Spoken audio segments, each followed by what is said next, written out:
In 1955, a monumental aircraft appears in Soviet skies. It is the Tupolev Tu-95 Bear.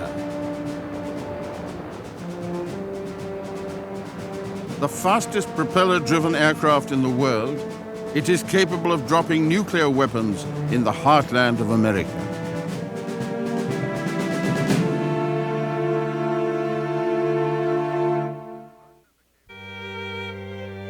Russia became fascinated with large bombers very early. In 1912, Igor Sikorsky began to build the huge Bolshoi Baltiyski, the Baltic Grand, the world's first four-engined aeroplane. This is a replica of its successor, the Ilya Muromets, which was larger still. It had a wingspan of 113 feet and weighed about 5 tons. Almost 80 Ilya Muromets bombers were built. They served the Imperial Russian Air Service with distinction in World War I.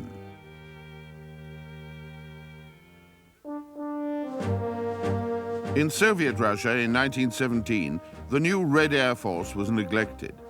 The leaders of the Soviet state allowed the assets of the old Imperial Air Service to run down.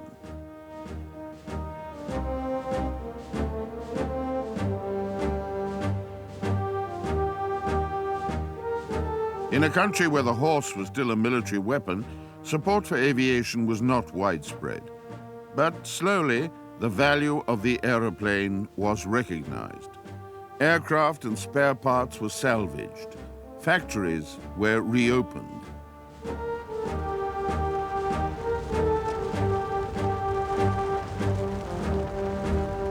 From 1917 to 1920, as the Civil War swept through Russia, the Red Army used aircraft primarily for reconnaissance. Most of the fighting took place on the ground, involving men, horses, and guns.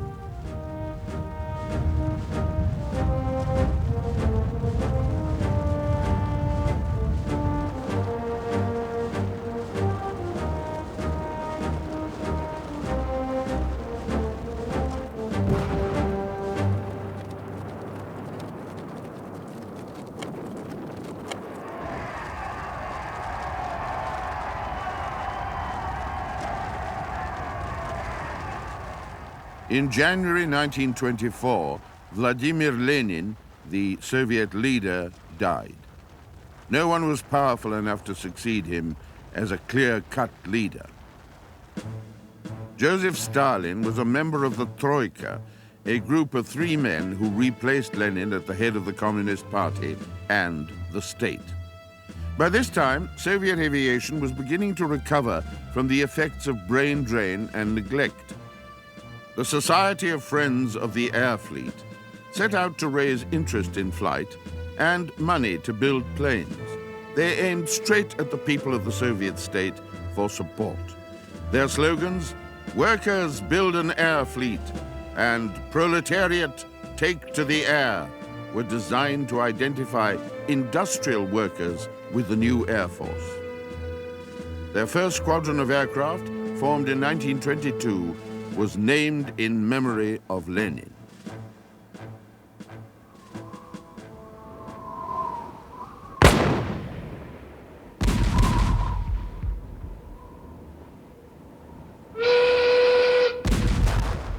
In 1925, Stalin was engaged in a political struggle to gain sole leadership of the Soviet state and of the Communist Party.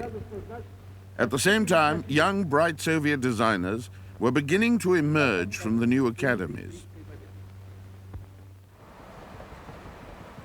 The Central Aero and Hydrodynamics Institute, known as TSAGI, was established in late 1918.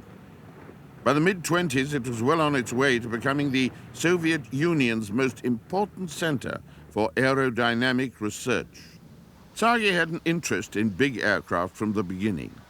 In 1919, its founder, Nikolai Zhukovsky, proposed the design of a large transport aircraft. A prototype was built, but was not successful. At the time, TSAGI's chief designer was Andrei Tupolev. He was influenced by the German Junkers company's use of metal in aircraft construction. He also used Tsage's design and test facilities to work towards the production of large, long-range aircraft for bombers or transports. Throughout the 20s and into the 30s, Tsage's test facilities expanded. Its wind tunnels, in particular, became essential tools for a Soviet aircraft industry that was beginning to throw off the influence of foreign designers and develop an identity of its own. Tupolev's first really large aircraft, the ANT-4, flew in 1925, the world's first all-metal twin-engined monoplane heavy bomber. It was an extremely successful design, but for Tupolev, it was just one of a long series of extraordinary large aircraft. The ANT-9 flew in May 1929. It was a 9-passenger airliner that proved its long-range capability by flying from Moscow to London and back via Berlin in 53 flying hours. It was just one of a number of major long-distance flights by Tupolev aircraft in the 20s and 30s. The ANT-6 of 1930 was the first Soviet 4-engined heavy bomber. It was also produced as a troop carrier with room for 30 fully equipped soldiers. The Soviet strategic bombing policy was based on this aircraft. With the ANT-4, it made the Soviet bomber force the largest in the world at the time. More than 800 ANT-6s were built, and it remained in service right through the 1930s. In June 1933, Andrei Tupolev's remarkable ANT-25 flew for the first time. Its wingspan was 111 feet, but the fuselage was only 44 feet long. It had fuel tanks in the wings, retractable landing gear, and only one engine. Theoretically, at least, it could stay in the air for 100 hours. It was built on the orders of Stalin as a record-breaking aircraft, but was also thought to have potential as a long-range bomber. It never became a bomber, but it certainly broke records. In September 1934, an ANT-25 made a non-stop closed-circuit flight of almost 8,000 miles, a record that was not broken until the 1970s.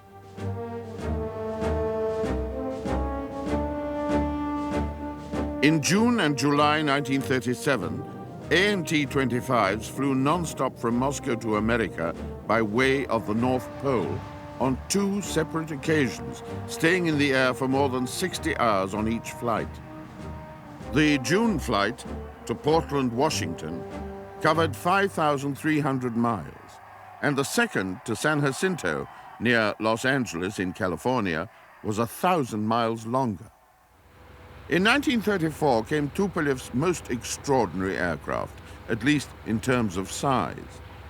The project began in 1932 when the Union of Soviet Writers and Editors raised 6 million rubles for the construction of a giant aircraft to carry the name of the Russian writer Maxim Gorky and to create a Maxim Gorky propaganda squadron. The aircraft Tupolev designed was metal. It had a wingspan of 206 feet and was powered by 8 engines of 900 horsepower each. It flew for the first time on May the 19th, 1934, and then joined the Maxim Gorky squadron for propaganda flights all over the Soviet Union, showering pamphlets, broadcasting messages and music from its loudspeakers, and even projecting images onto clouds. The Maxim Gorky was the world's largest land plane of the time. Its potential as a bomber design was not lost on the West. It could fly over 1,000 miles without refueling. It was faster than many fighters. But almost exactly a year after its first flight, it crashed, brought down by an escort fighter performing unauthorized aerobatics. In spite of Soviet achievements in the design of heavy long-range aircraft in the 30s, by the time World War II broke out, there was only one long-range strategic bomber in the Soviet inventory. It was the Petlyakov PE-8. The PE-8 project began under Tupolev in 1936, but was delegated to the Petlyakov Bureau in 1938. Petlyakov had been wing designer on a number of major Tupolev aircraft. For its time, it was an advanced design. The PE-8 entered service in 1940 and took part in retaliatory raids on Berlin in 1941. But losses were heavy, and such long-range raids were not persevered with.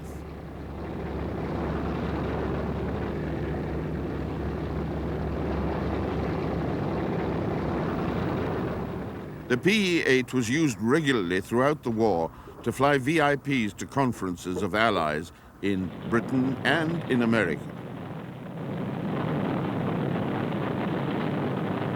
In its final form, it was at least as fast and its range at least as long as the multi-engined bombers of Britain and America. But the pressure in the Great Patriotic War was for small twin-engine tactical bombers, and the PE-8 was never produced in quantity.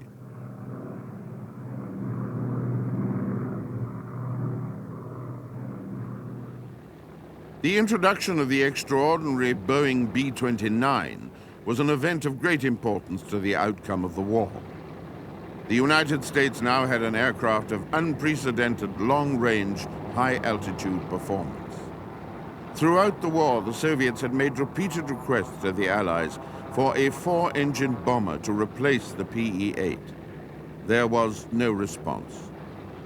The Soviets had already seen the need for a future strategic air force, given the massive striking power Britain and America now possessed. Then, in August and November 1944, 3 USAF B-29s landed on Soviet territory in the Far East after running low on fuel. Stalin had been presented with a windfall gift in the shape of the world's most advanced strategic bomber.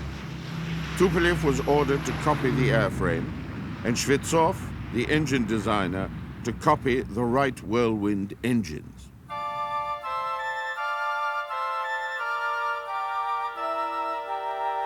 Just 1 year later, the prototype Tu-4, the Soviet copy of the B-29, was flying. In April 1946, the Soviet long-range Air Force was revived. In 1947, Western authorities were shocked to see the first 3 pre-production Tu-4s flying in the Aviation Day parade.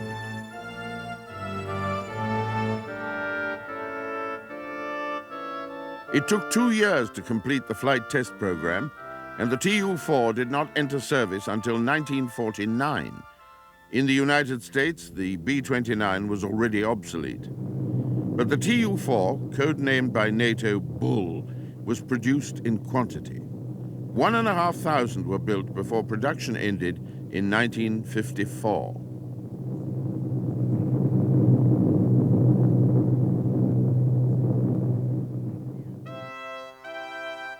The end of the Great Patriotic War in 1945 was a great turning point in the history of the Soviet Union.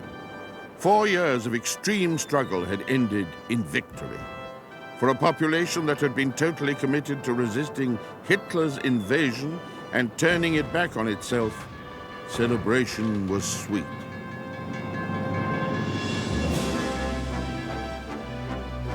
The task of rebuilding the ravaged nation was immense.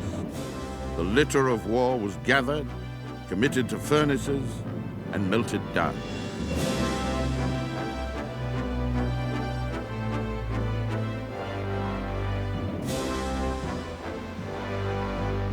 But the steel of the German guns and helmets and tanks and trucks would not all be reformed into post-war equivalents of plowshares.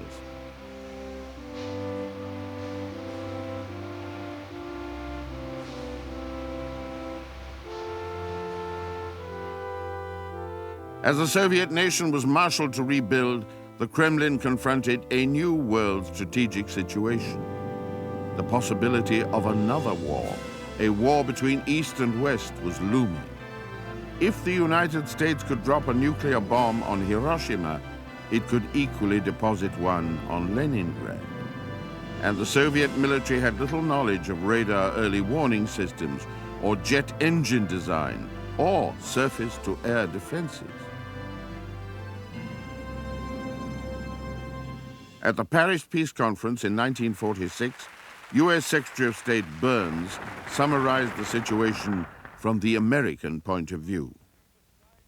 Members of the conference, we must try to understand one another, even when we cannot agree with one another. We must never accept any disagreement as final. We must work together until we can find solutions which, while not perfect, are solutions which can be defended. A world longing for peace will not forgive us if in striving for perfection we fail to obtain peace. The United States believes that those who fought the war should make the peace.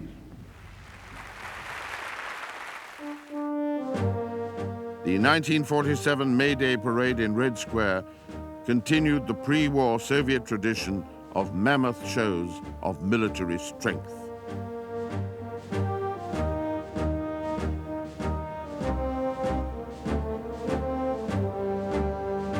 In spite of the scale of the display, Stalin knew that Soviet military technology was lagging behind the West. The great Convair B-36 could fly 6,800 miles and carry 84,000 pounds of bombs.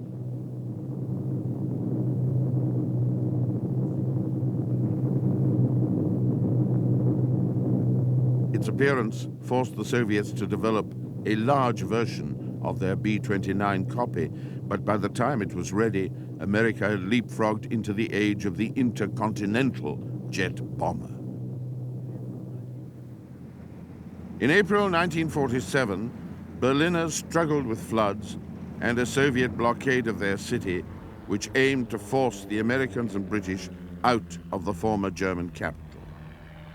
In poor weather conditions, one of the American aircraft flying supplies into Berlin crashed. It was the beginning of an airlift in which British and American planes flew thousands of tons of food a day over the Soviet blockade.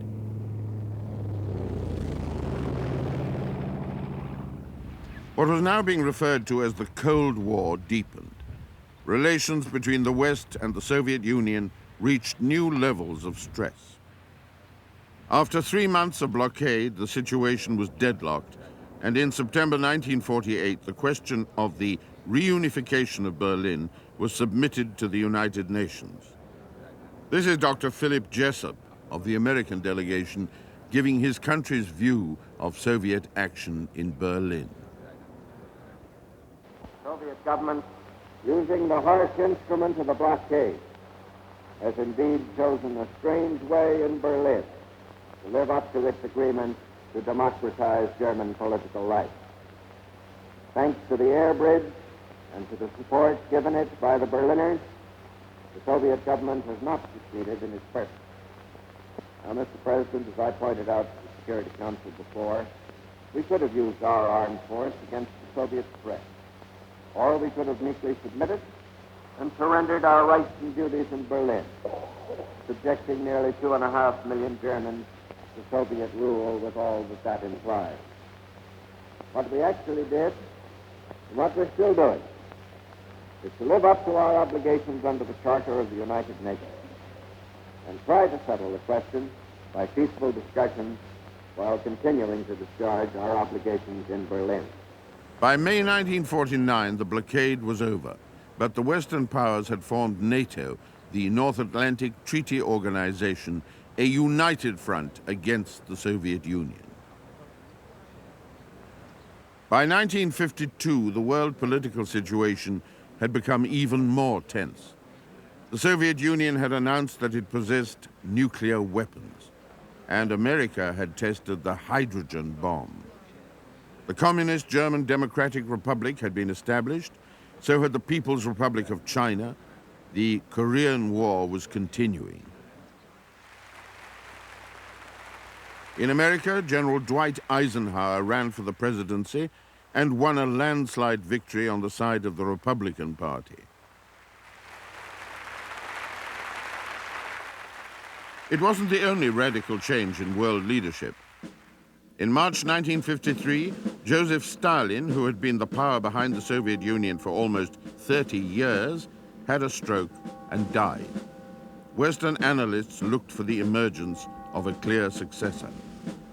They found it in the secretary of the Central Committee of the Communist Party, Nikita Khrushchev. The prototype of the Boeing B-52 Stratofortress flew for the first time in April 1952 and immediately transformed the balance of air power between the Soviet Union and the United States. Even though it would not enter service for some years, it was a vast technological leap beyond the B-29 and the B-36. It could fly halfway around the world without refueling and reach speeds close to the speed of sound. It was an impressive aircraft and would remain the symbol of American intercontinental air power for 30 years. But while America led the intercontinental strategic bomber race in 1952, it was not by as much as Westerners may have imagined. This is the Tupolev Tu-16, codenamed the Badger by NATO. It made its first flight at about the same time as the B-52, and while it did not match the B-52's range or speed, it was still a major achievement for Soviet aviation. The Tu-16 could fly at more than 600 miles an hour, and its range of 3,000 miles could be extended by aerial refueling from the wingtip of a tanker version of the same aircraft. The Tu-16 was not intended to compete directly with the B-52. It was designed as a medium-range bomber and closely matched the performance of the American medium jet bomber of the time, the Boeing B-47. Almost 2,000 Tu-16s were produced for the Long Range Air Force and the Naval Air Forces between 1952 and 1958.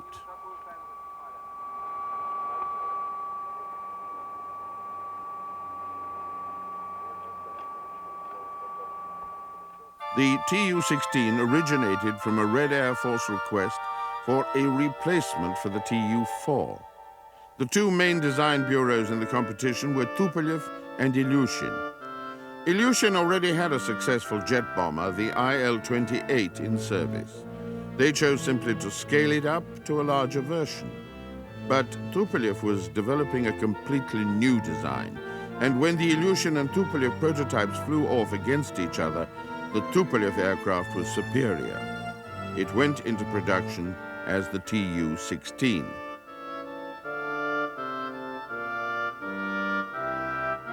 The Ilyushin competitor, the IL-42, was an old-fashioned straight-winged aircraft with its jet engines in large wing pods, but the Tu-16 was a thoroughly modern design. Its advanced aerodynamic features placed it on a par with any comparable Western aircraft.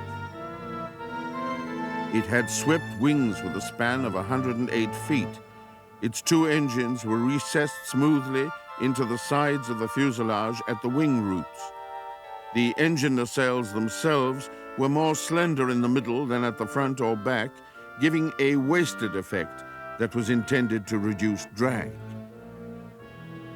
The Tu-16 carried a crew of 6. 2 were gunners.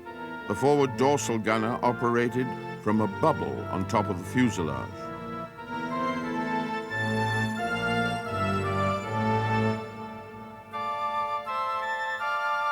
There were 2 pilots in the main cockpit, and the navigator was housed in the glazed nose section.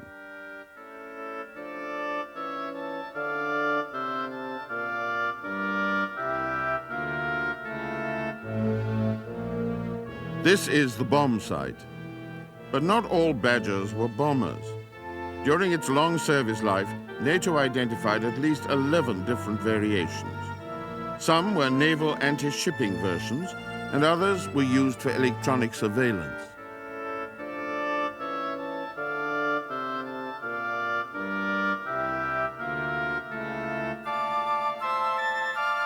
The Tu-16 could carry up to 8,000 pounds of bombs in its internal bomb bay.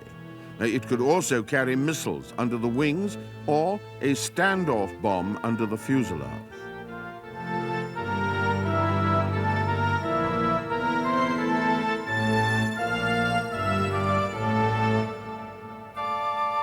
The rear gunner was housed in a turret right in the tail of the aircraft.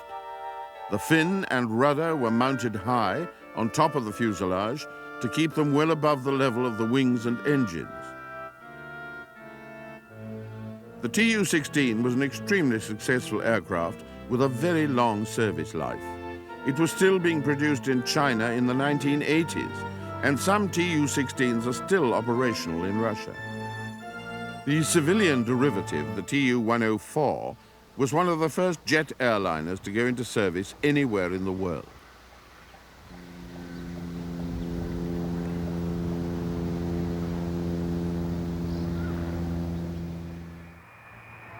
This is the Myasishchev Atlant. It's the civilian version of the Myasishchev M4, known to NATO as the Bison, the Soviet Union's first attempt at a genuine intercontinental jet bomber.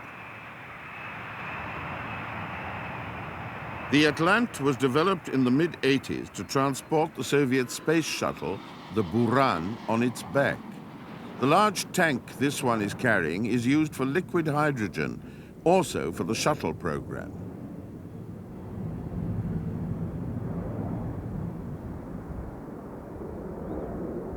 Apart from its large twin vertical tails and the carrying attachment on the fuselage, the Atlant is basically the same as its ancestor, which was first seen in public at the Soviet Aviation Day flypast in 1954.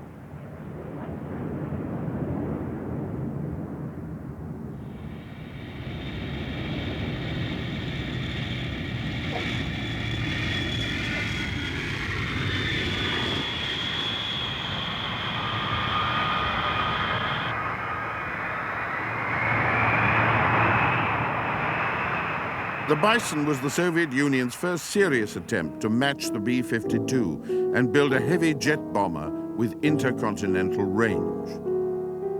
It was a response to Joseph Stalin's 1949 order for work to begin on a jet bomber capable of flying to the USA and back.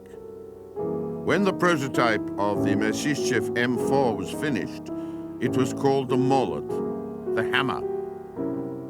Andrei Tupolev, knowing that Soviet jet engines were not sufficiently developed to satisfy Stalin's demand, chose not to compete with Myasishchev, and instead concentrated on the development of a turboprop engine capable of powering a large aircraft. Stalin's requirement was that the intercontinental bomber be capable of flying 10,000 miles. Myasishchev used 4 of the same jet engines that powered Tupolev's Tu-16, but they were not capable of delivering Stalin's range.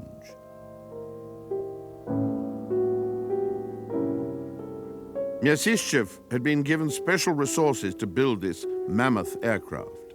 A new factory was built, and he was given a free hand to recruit 1,500 designers and technicians from other design bureaus.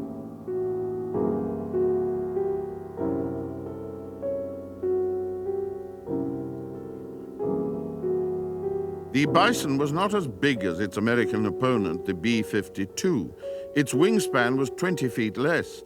Its maximum takeoff weight of 350,000 pounds compared with the B-52's 500,000. There were similarities, however. The main landing gear was housed in a fuselage in a tandem arrangement similar to the B-52's. Like the landing gear of all Russian aircraft, it was massive. For stability, the tips of the drooping wings were fitted with small outrigger wheels. When the prototype was completed and tested in flight, it was a disappointment. Myasishchev's hammer was not the tool to strike fear into the Cold War hearts of the American population. Instead of Stalin's 10,000 miles, the Bison could only manage 5.5. Turbofan engines, which were more powerful and economical, were fitted to later versions. But by then, Khrushchev was concentrating resources on strategic rockets. And Andrei Tupolev's giant turboprop bomber, the Bear, was in operation.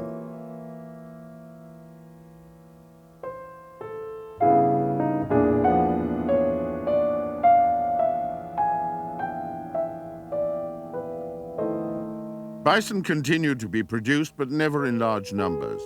Their prime role switched to long-range naval operations, and some were converted as tankers.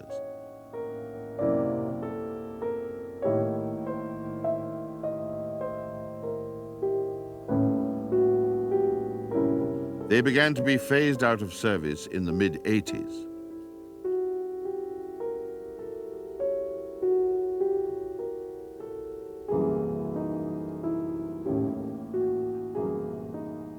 At the Geneva summit in July 1955, the reunification of Germany, European security, and disarmament were on the agenda for discussion by the leaders of Britain, France, the United States, and the Soviet Union.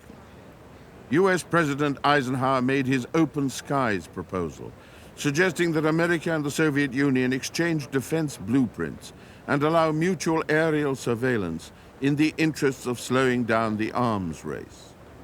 Nikita Khrushchev did not accept. In the 1955 Moscow Aviation Day air show, Western observers watched a huge swept-wing bomber fly past, powered not by jets, but by turbo-driven propellers. The observers thought it could be little more than a curiosity, and no match for the Myasishchev Bison they had seen the year before, but they were in for a shock. Among an impressive array of Soviet Air Force equipment, they had just glimpsed what would prove to be the world's fastest propeller-driven aircraft, a bomber with a range of almost 8,000 miles, a bomber quite capable of flying across the North Pole and of reaching America. The turboprop engine that gave the Bear its speed and range was developed by the Kuznetsov Bureau. Kuznetsov were helped by engineers who had worked with Juncker's company, recruited from Germany at the end of the war. Between 1950 and 1954, they developed a turbo shaft engine that could produce over 12,000 horsepower and drive a pair of counter-rotating propellers. The propellers themselves were supersonic, with automatic pitch change. The combination of engine and propeller was extremely efficient and justified Tupolev's decision to seek long range and high speed through turboprop rather than pure jet power. The Bear could fly 100 miles an hour faster than anyone thought possible in a propeller-driven aircraft. It could reach 575 miles an hour. In October 1956, there was a wave of protest across Europe at the severity of Soviet action in crushing Hungary's anti-Soviet revolt. In West Berlin, there was a torchlit mass meeting. In Paris, the headquarters of the Communist Party was put to the torch. In Holland, the Communist Party's building was stoned. There was a fear in the West that the Soviets were reverting to tactics like those employed by Stalin to keep the Soviet Union together.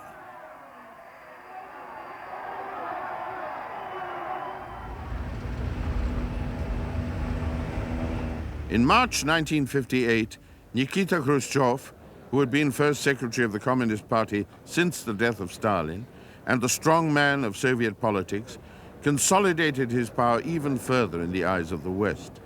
He was elected premier, replacing Nikolai Bulganin, and becoming the first Soviet leader since Stalin to be premier and party secretary. As he accepted the office, he said, "We shall conquer capitalism with a high level of work and a higher standard of living."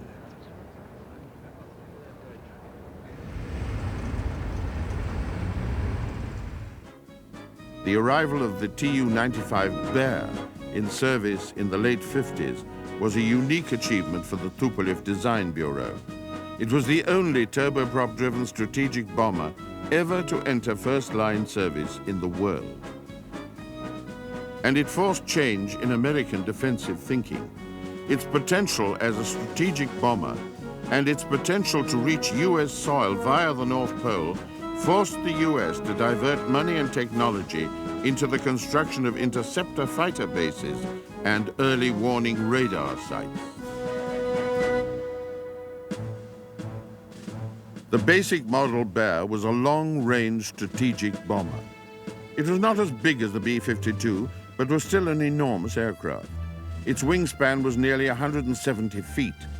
Its maximum takeoff weight was 415,000 pounds.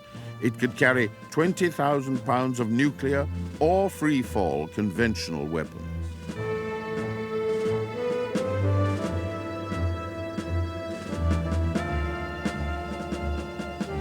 The Bear was a direct descendant of the Tupolev Tu-4 Bull, which means that it was also closely related to the American B-29, from which the Bull was copied. But superficially, at least, the similarity is not obvious. The Bear is a very exotic-looking aircraft.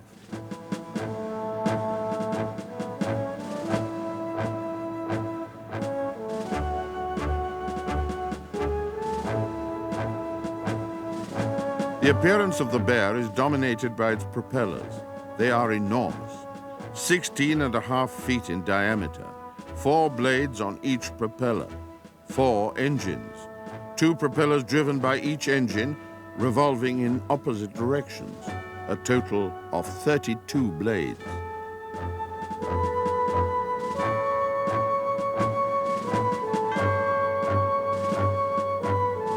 To propel the Bear at its maximum speed, they are revolving at 750 revolutions a minute. The speed of the propellers at the tips is Mach 1.08, just over the speed of sound.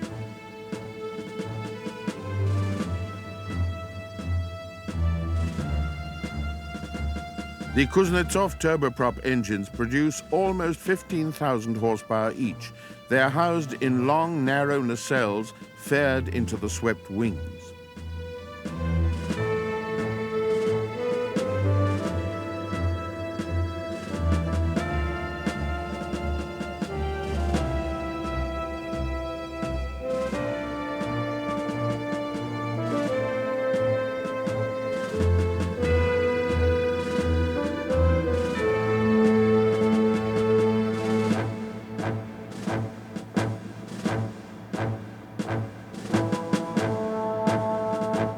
The original Tu-95, the Bear A, carried its bomb load internally, but the Bear B, introduced into service in the early 60s, could also carry a single large Kangaroo air-to-surface missile underneath the fuselage. The Kangaroo missile was roughly the size and shape of a MiG-17. It had a range of 400 miles and could travel at twice the speed of sound.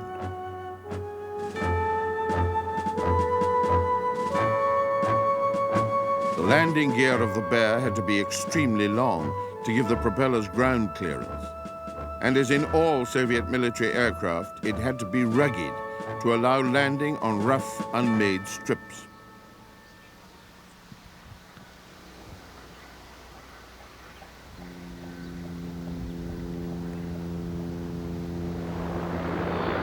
The combination of 32 propeller blades and 4 extremely powerful turboprop engines made the Bear one of the loudest aircraft in the history of aviation.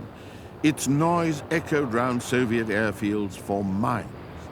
There are even stories of American fighter pilots experiencing discomfort because of engine noise from Bears under escort penetrating their cockpits.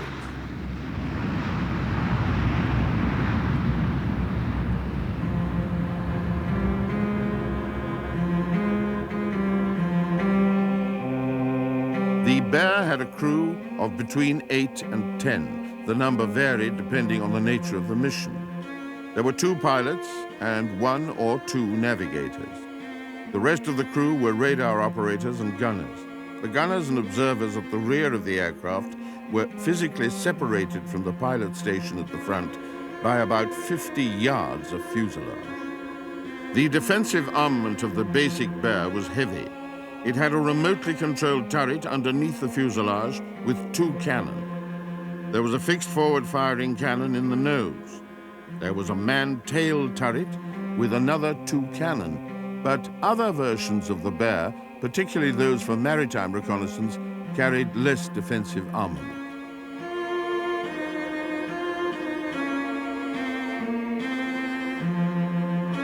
Some naval versions of the Bear were not used as weapon systems themselves, but provided targeting data to missile control and guidance stations on board Soviet ships or aircraft that were too far away from their target to aim accurately. Using information from the Bears, they could launch their anti-shipping missiles in precisely the right direction.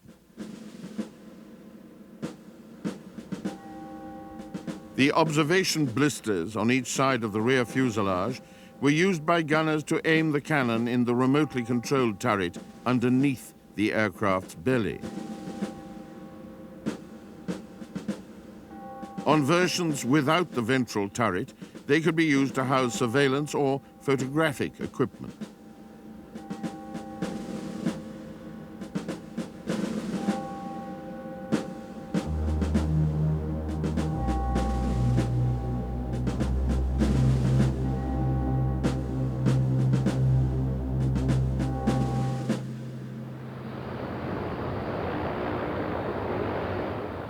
In 1963, Bear Bs flying over the American fleet near the Azores and off Midway Island were intercepted by American fighters.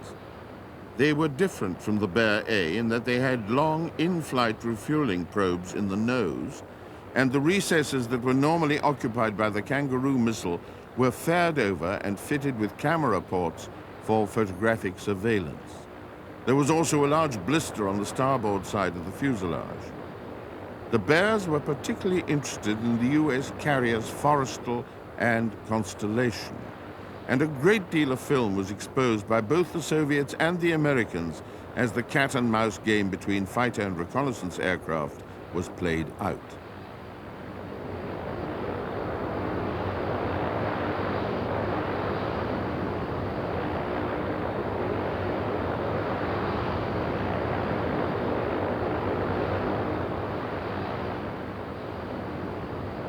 The Bear D was identified by NATO in 1967.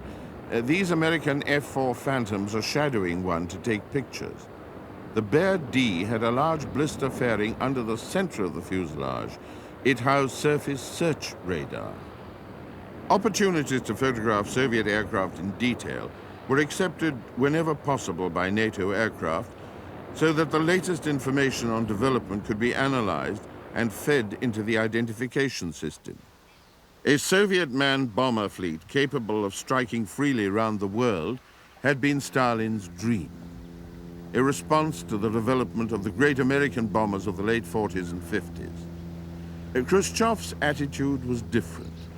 He decided that increasing reliance would be placed on long-range surface-to-surface missiles for the delivery of Soviet nuclear weapons. By the mid-50s, the intercontinental ballistic missile seemed more promising to Khrushchev than the manned bomber. His opinion was shared by other high-ranking military personnel.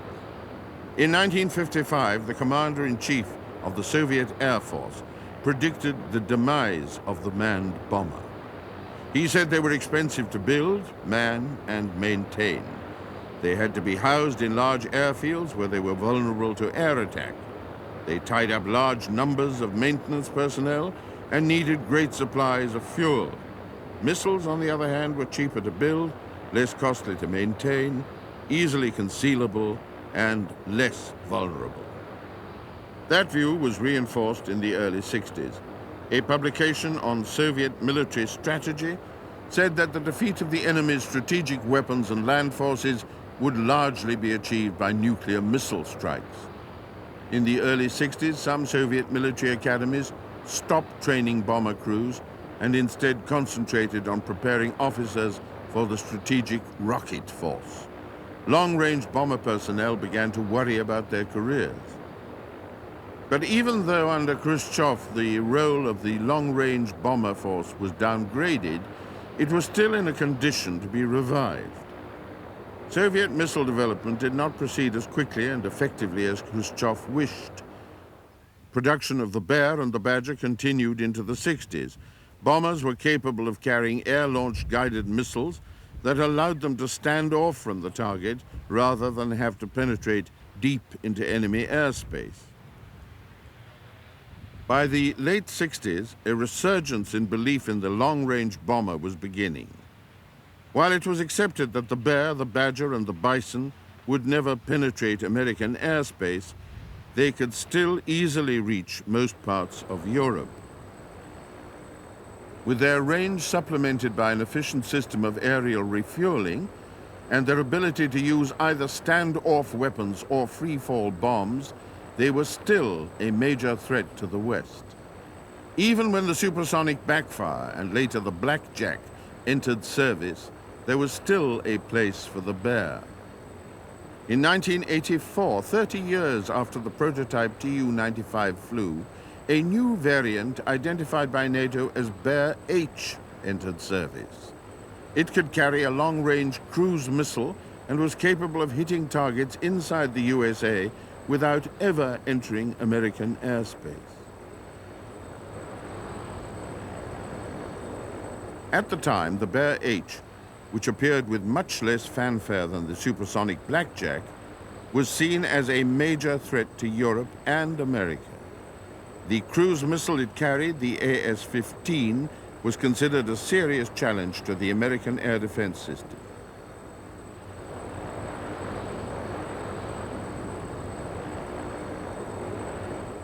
After almost 40 years of service, the great rumble of the Bear's engines can still be heard across Russia, Europe, and the oceans of the world. These days, they are even becoming welcome guests at some of the world's great air shows, giving Western audiences a close-up look at one of the most extraordinary aircraft ever built.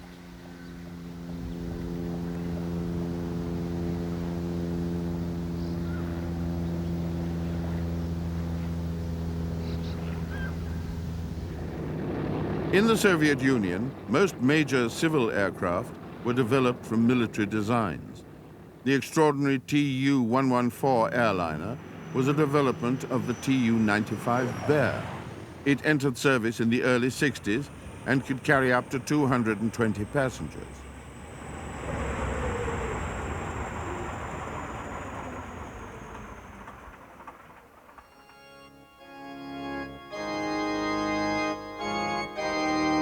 This is not just any field in Russia. It's part of the Monino Air Force Museum outside Moscow, where one of these giant Soviet airliners is part of the collection. In 1959, a Tu-114 flew Nikita Khrushchev from Moscow to New York non-stop. The 4,162 miles were covered in 11 hours in a propeller-driven aircraft. At the time, it was the largest and heaviest commercial airliner in the world. It remained in service until the late 60s, flying international routes to France, Canada, India, and Japan, competing successfully with a new generation of jet airliners.